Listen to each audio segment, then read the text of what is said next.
akhrisku waxa uu ka caawinayaa inaad noqoto qof tala curiya. You produce new idea. inaad fikir cusub amba ra'yi cusub curiso ayuu ka caawinayaa in akhrisku waxa kale uu ka caawinayaa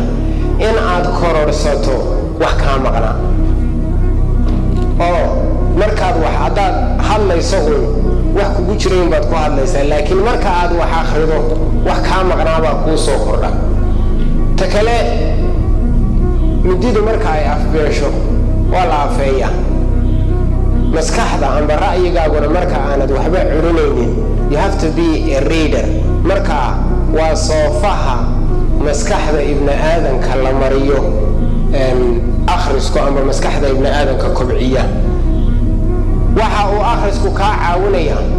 fikir ka maqnaa